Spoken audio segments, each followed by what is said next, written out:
Bonjour, je vais vous présenter notre projet POO. Nous avons créé chaque image utilisée pour ce projet. Donc, on lance le terminal et on utilise le commande Java Lancer et dans le double croix. Ici, on met le chemin de répertoire qui contient toutes les images doivent être mises en argument 0 du main. Donc, on commence. Et on va commencer par le mode mur coloré directement en mode graphique avec 3 joueurs. Donc, on va lancer une nouvelle partie, oui. Et on choisit un pour le mur coloré. Et on a besoin de 3 joueurs. Et on peut personnaliser le nombre de joueurs.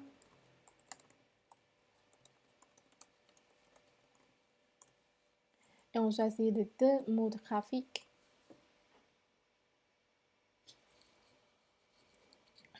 Donc, voici notre interface où on retrouve les éléments demandés. Ici, c'est la zone commune, c'est fabrique et les plateaux centres. Et les zones joueurs comprenant chacun un tableau de leitmotiv, un mur et aussi le plancher.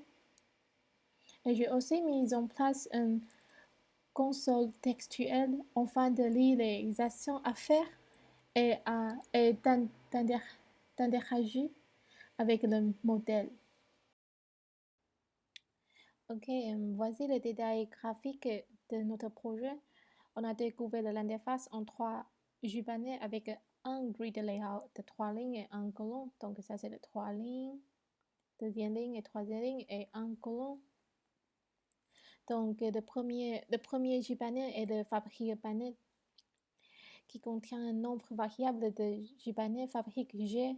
C'est soit 5, soit 7, soit 9 selon le nombre de joueurs contient à leur tour avec un grid back layout, un G-label, ça c'est un G-label, le numéro de fabrique, et ainsi que les 4 banners jeux centrés, ça c'est les 4 jeux centrés.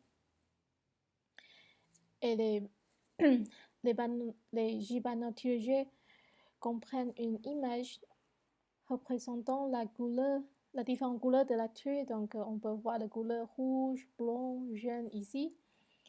Et ils sont superposés à la background image de la fabrique G. Donc, chaque clic sur ces gibanos fabrique G ou tuile G renvoie une valeur sur la zone d'écoute de la console banner. Ici, on voit la console banner et en bas, ici, c'est la zone d'écoute. Donc, la zone d'écoute de la console panneau que nous verrons dans la troisième partie, afin de traiter l'information. Le deuxième Gpanel est la ligne centrale qui comprend le Gpanel des joueurs 1 et joueurs 2 qui sont toujours présents, ainsi que du plateau centre, ici. Et comme pour les Gpanel fabriqués, le Gpanel plateau central comprend une image spécifique de background, ainsi qu'une écoute du clic-souris renvoyant une valeur spécifique dans input.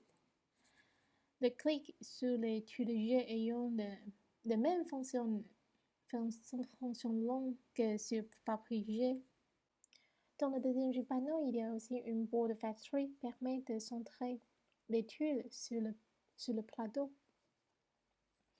Et les plateaux de chaque joueur, Panneau et joueur G, est composé via le grid back layout, des leitmotifs, plancher et tuiles avec une image dynamique en arrière-plan qui change selon le mode de jeu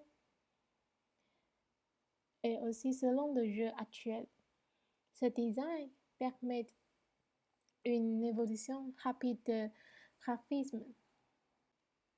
Les tuiles apparaissent en endroit approprié sur l'image lors de l'évolution du jeu et une écoute sur le numéro de leitmotiv et sur le plancher permet d'y placer les tuiles.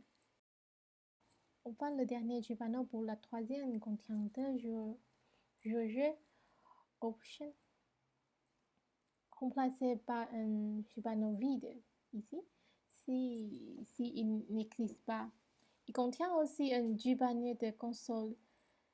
C'est d'une JTEX Area afin de pouvoir suivre l'évolution de la partie textuellement, ainsi que un JTEX Area de input pour écouter les réponses de l'utilisateur. Voici maintenant comment jouer à notre jeu. On clique sur la fabrique ou tableau centre. Donc maintenant, moi je clique tableau centre et je choisis le tuile rouge.